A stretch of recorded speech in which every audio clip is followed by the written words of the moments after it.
Good evening. I'm Monica Kaufman. Close-Ups is coming to you tonight from Atlanta's oldest comedy club, The Punchline.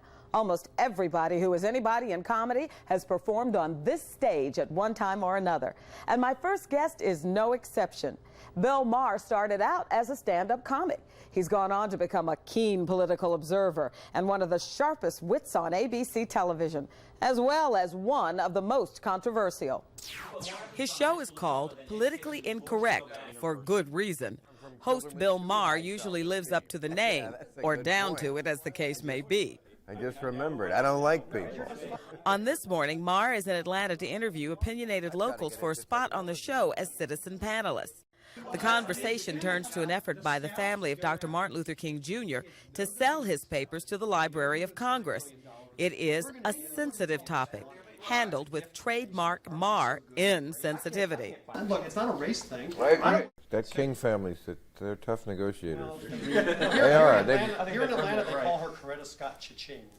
Politically incorrect enough for you? Well, not for Maher. The Atlanta group that came in, how do they compare to the others you've worked with? The Citizens? Yeah, the Citizens. We were surprised. They were more reserved, more liberal, more reasonable. I was kind of hoping for some gun-toting rednecks with Confederate flags on their pickup trucks, but you know, I don't think that's Atlanta anymore. No, compared to almost every other city we've been to, I would say they were much more enlightened and reasonable. That's disappointing. Maher's finalists from the Atlanta group included 99X radio DJ Jimmy Barron. Single women who get to a certain age and maybe can't find a mate and decide that I'm going to have a child whether I have a husband or not are selfish. But his eventual choice was John McLean. Let's include disabled people who just throw them into the pot, because right now the pot's only got 3 members. McLean went on to appear among the pop stars and politicians who are more typical guests on each episode of Politically Incorrect. You can use a gun to kill someone in self-defense of your life. And then drag them back into your house. You cannot use a...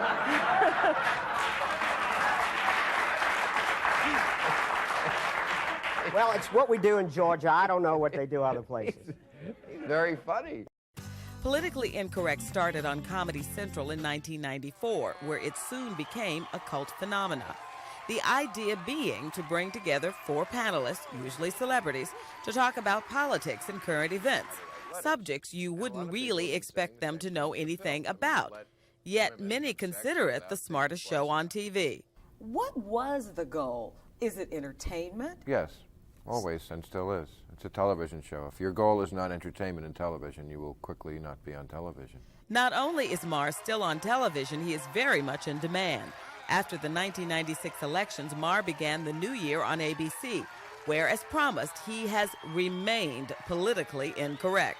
You didn't want to be, I don't want to say a 2020, but, you know, the news programs, because you were a comedian. I'm a comedian. But are you surprised that some people take it that way? No, because we're dealing, well, they don't take, I've never heard anybody compare it to 2020, but I do know people who say, I get my news from your show. And I tell them, you shouldn't. But people do, which is why we really do have quite a responsibility, I think. I mean, I do have a media responsibility, which I take a lot more seriously than a lot of people in the media and a lot of my fellow comedians. I won't do a joke, no matter how funny it is, about something that I don't believe to be true. You know, I mean, O.J. killing his ex-wife, I was pretty sure about that. That I was happy to do jokes about because I was convinced that happened. Another person Maher does sound sure of is former Vice President Dan Quayle. Quayle backed out of a scheduled appearance on PI while running for president. I do think his reputation was justified. I think he's not the brightest bulb in the box. And it's not just about spelling either. You know, Dan Quayle doesn't think there's a hole in the ozone layer. You know, stuff that really affects my life. Of the other recent presidential hopefuls, Maher, a self-described libertarian, was most impressed by Senator John McCain's status as a war hero. It's a level of sacrifice and understanding what true difficulty is that George W. Bush could only dream about. I mean, here's a spoiled rich kid whose father's friends gave him some money to find oil. He didn't. And then his father's friends gave him some money to buy a baseball team. He did that. That's pretty much what we know about him.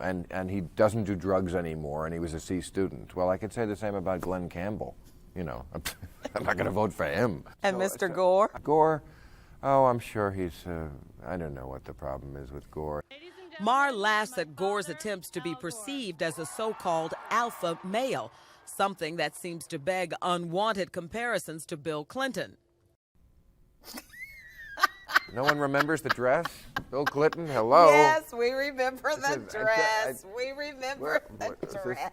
How could we forget the dress? But here's a guy in the 22nd year of what I think we could agree was a business-like marriage. Do you think he and Hillary were having red-hot monkey love at this point? Was there a lot of who's your daddy slapping going on? Okay. During his Atlanta visit, Maher brought his irreverent humor to the punchline, playing to a full house. Kennedy was getting Marilyn Monroe. He got the chunky chick who brings in the mail, okay? And you begrudge him that. Your first official gig that you were paid for, I understand, was at a Chinese restaurant? Oh, God, you're right. Boy, you've done a lot of work. Yeah, I hadn't thought about that in years. And then what kind of That comedy long were you doing then? Bad comedy. Like, how bad? What do you mean Well, it bad? was my first year. I was awful. You know, I mean, were you good your first year? Never. Maher Really, credits you know, his innate you- sense you of quick changed wit that to his beauty upbringing. ideal. His It mother is wasn't our Jewish, but idea. he was raised And then, Irish you know, there's Catholic these- by his father. The Jews are funny, and my father was funny. Yeah, my parents were funny. I think most comedians get it in the home. They really do. In many ways, politically incorrect is a natural outgrowth of family meals at the Maher house. Where did these views come from? You are outspoken, to say the least.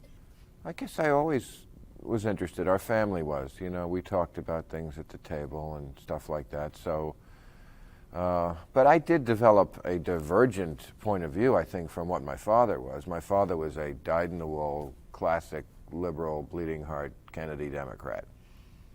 And I am not that. Kennedy, East German spies and movie stars and mafia couriers and White House secretaries and the White House pool. I mean, yeah, that, okay, well, he's a Kennedy, you know. What a scamp he is. But So what is Bill Maher? blowjobs with an Forget intern the is- labels. He is, if nothing else, Okay, I guess thought-provoking.